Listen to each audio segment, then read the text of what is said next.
sheriff's office, I don't see anyone here. The sheriff asked me to speak. Nothing major to really report. Jamie mentioned about the new cars. We got 16 Durangos and we picked up 6 of them. And I started installing the radios today in those. So Jamie, his office has been a big asset. We purchased those radios because we didn't have any more from the original bunch that you guys purchased. So we purchased 13 more, I believe it was. And so Jamie got those programs, so that way when the cars got here, I could just install them. So we started that today, and hopefully we'll have the other 10 within the next month or so.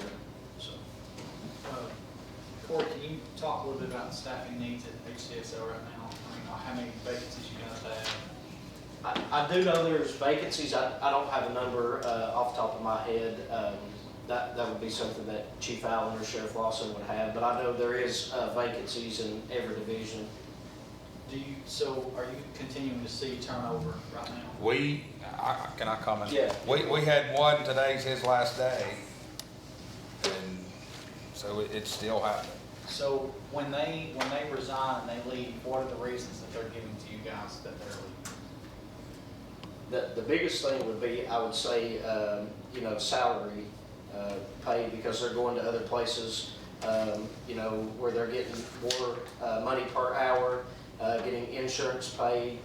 So that's a huge savings right there, and an increase, as far as salary goes. But that's the biggest issue that I've heard of. And Chad, you might be able to echo something on that. Same thing. Money and more money and benefits. 911.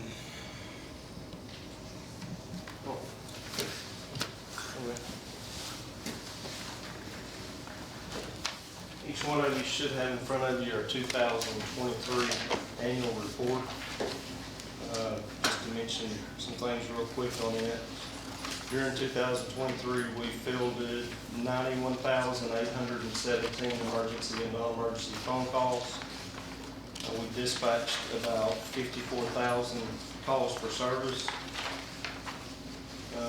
Also in the annual report, it's broke down between law, fire rescue, and EMS. Just 2 things to really mention, maybe for some long-term planning. Under law, the number 5 top complaint was animal complaints, and that was throughout the entire county and all the municipalities.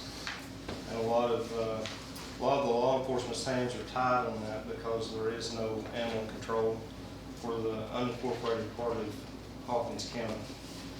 And also, if you look over on the fire and rescue operations, the number 3 top complaint was EMS assist.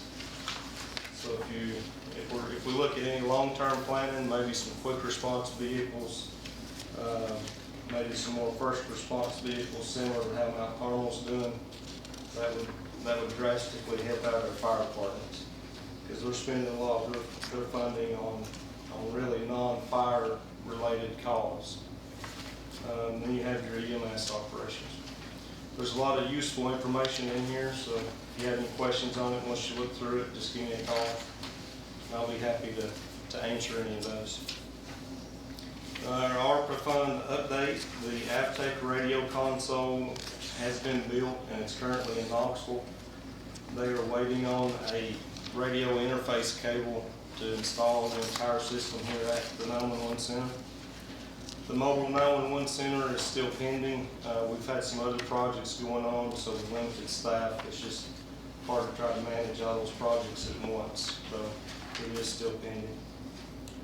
And we have entered into an agreement with TACN to add TACN to our radio consoles, and that'll give us interoperability with all of our neighboring counties.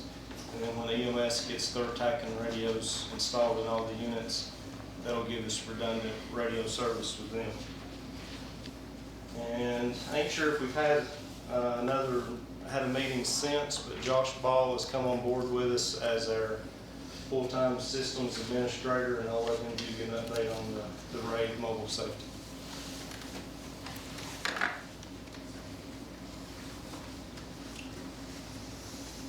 So I was was here a couple meetings ago, discussed the RAID mobile safety with you guys, which was the replacement. Everything, it has been deployed at this point and implemented. We're still in the final stages of getting everything set up for iPaws. iPaws is a little bit different. It's more on the federal level where we can reach out to everyone's cell phones in case of an emergency. That there is no opt-in.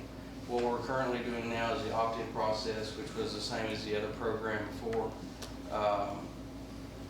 As of now, everything's working great. We had a recent weather alert that was pushed out.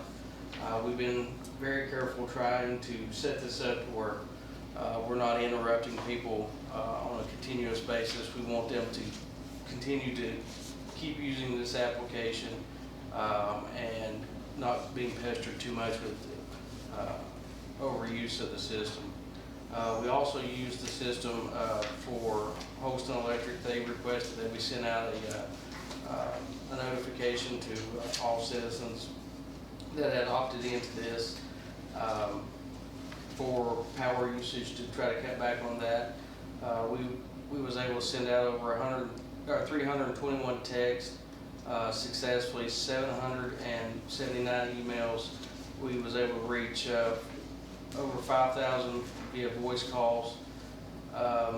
Through our 911 RSS feed and our 911 Facebook page, we was able to get over 23,000 reactions to that, 40 reactions to the EMA Facebook, and 38 reactions to the Smart 911 app. So the application seems to be taking off pretty good. I've not had any complaints with it.